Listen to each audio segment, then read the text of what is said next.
Statistics South Africa is refuting claims that the 2022 census is misleading. This is in response to the University of Cape Town's Centre for Actuarial Research, which has labelled some data as implausible and incoherent. Let's speak about this now with the former Statistician-General Pali Lehohla. Mr. Lehohla, good evening to you, and thank you very much for your time. The conversation you and I ought to have tonight is to do with the methodology that is employed by Stats SA in conducting a census. So much less about what the researchers have said, but more interested in how this is conducted, and perhaps that will lead us to why there seems to be a discrepancy, at least if the scientists are correct. What can you tell us about the methods?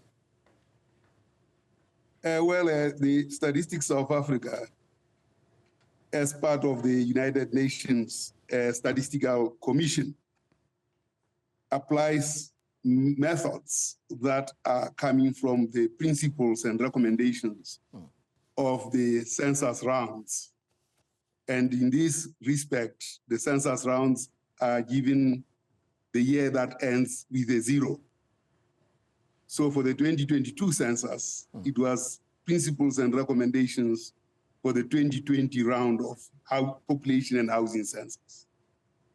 These principles prescribe the process and methods of how censuses are conducted. And these principles are not new to Statistics of Africa.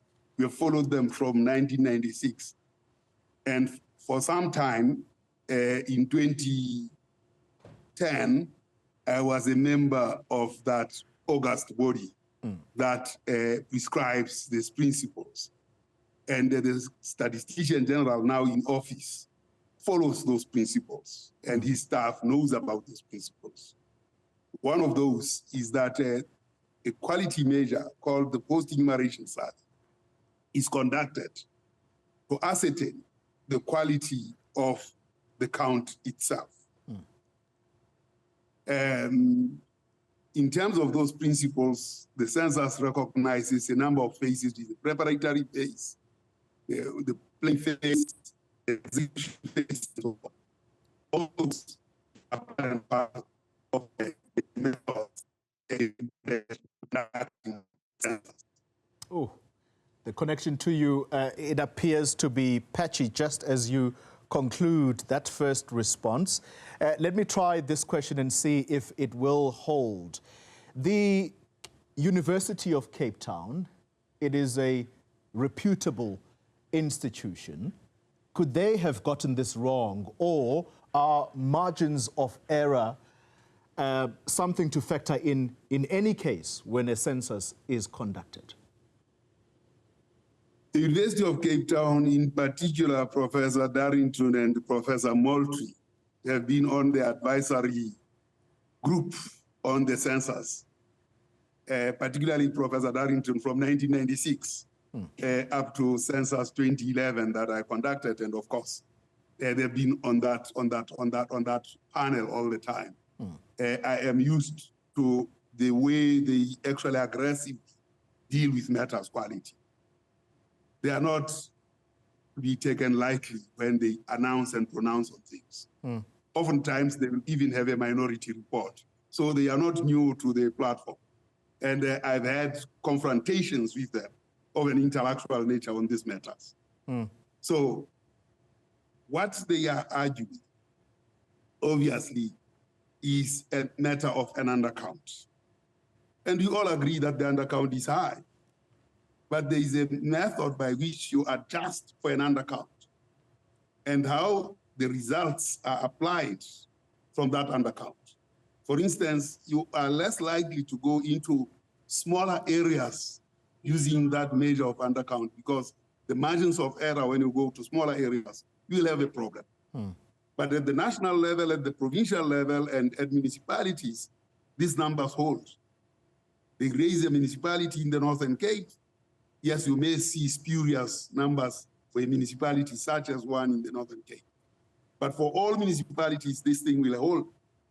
So the idea that this is not good for planning, it's actually a spurious assertion.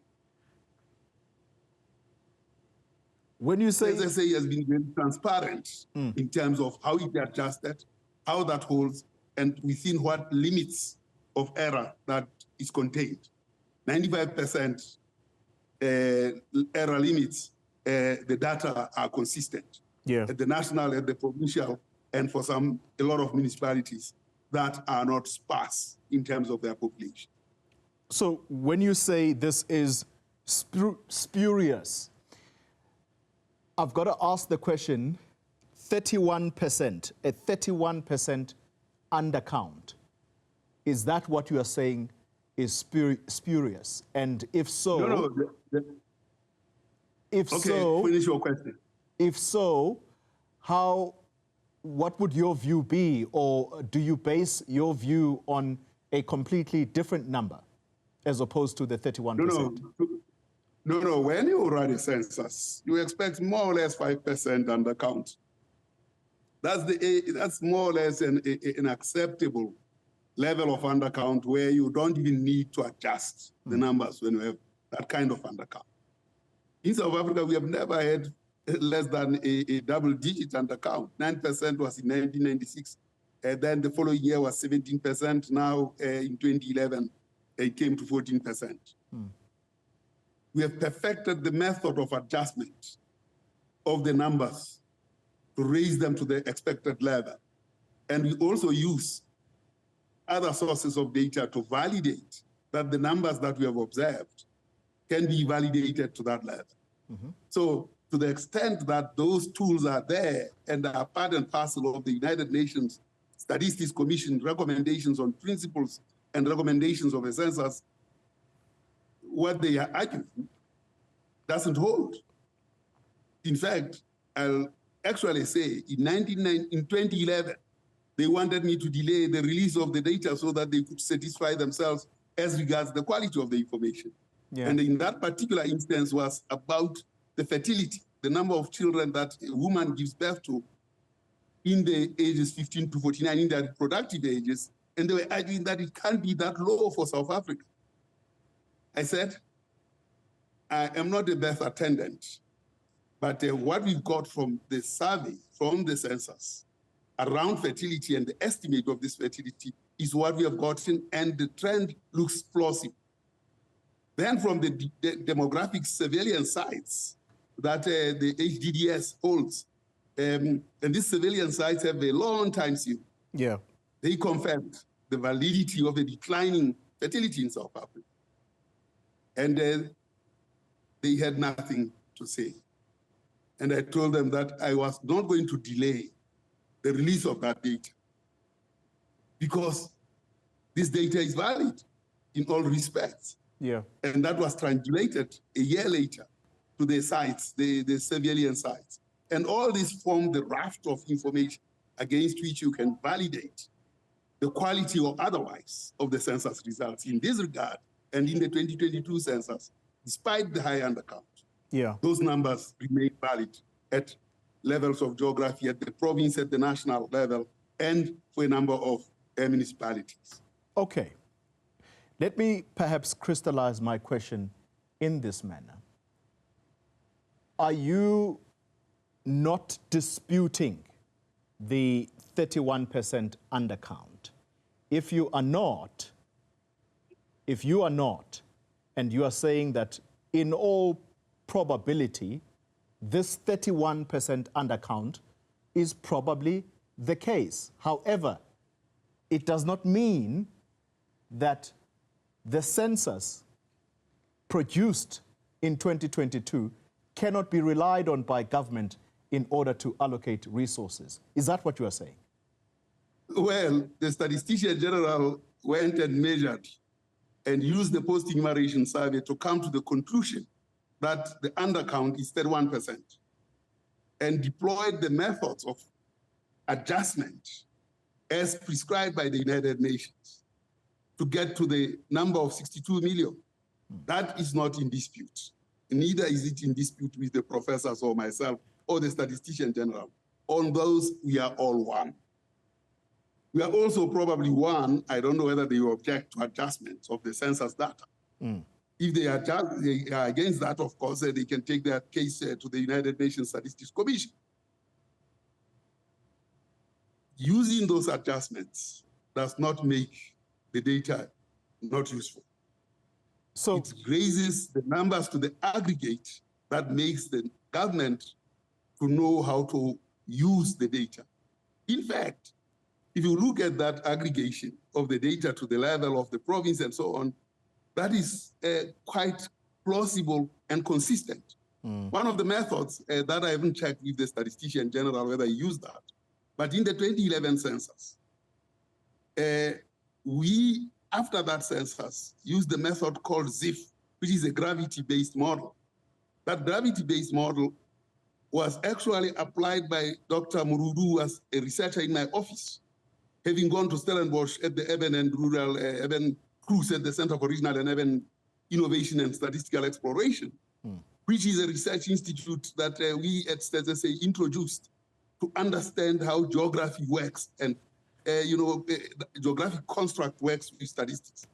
And this method enabled me to be convinced around running a 10-yearly census, which now the Act proposes or endorses instead of a 5-year, because of that gravity model. So STSA has a wealth of tools that through which they can use to validate the numbers.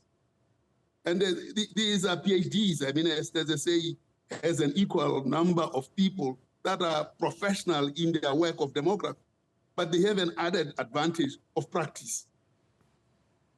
So they are equal the task. Yeah. So final question to you, Dr. Pali Lehohla. Are you saying then that this 31% undercount, when it is said that it is the biggest recorded to date by the United Nations Population Division, should that not be a cause for concern?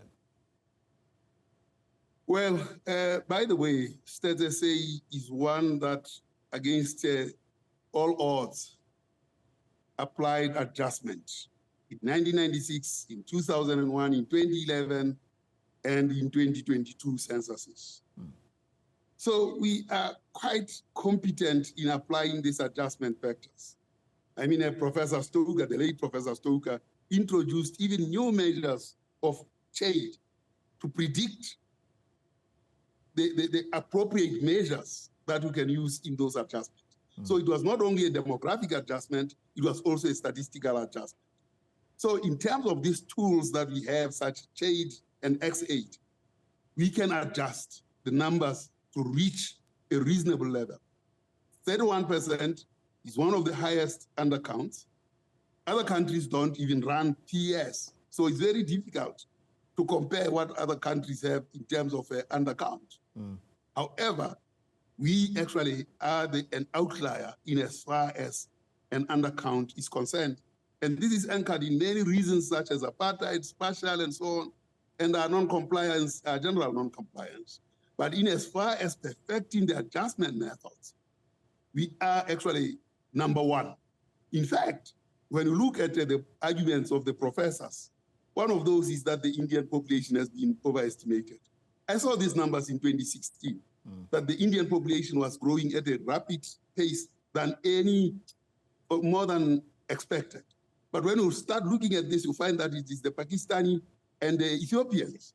So when you look at the foreign national component in the numbers, it answers the question of the 1 million that Professor Darrington says and Motley says we might have overestimated the population by 1 million. The component of foreign nationals in South Africa is the fastest growing, whereas the one of natural growth is slowest in South Africa. So the 62 million population estimated by the Statistician-General can be accounted for in detail. So I don't see what arguments actually stand in this regard. They argued at one point that the fertility level couldn't be what we observed in the 2011 census. I've already said that. And these were confirmed by the DSS, the demographic and surveillance sites that are in Bihale, and that's the longest longitudinal data set that affirmed what we estimated. And can you imagine if I didn't release the data, waiting for them to go and cook the books in their offices and satisfy their intellectual curiosity, which is fine, but certainly not at the cost of South Africa. We have a process, by the way, where this intellectual curiosity is allowed, where we actually open the files and say, go and look at the data and write your journals. That we have been doing since 1996. Pali Lehohla, let me thank you very much for your time, sir, and the clarity here. He is the former Statistician General.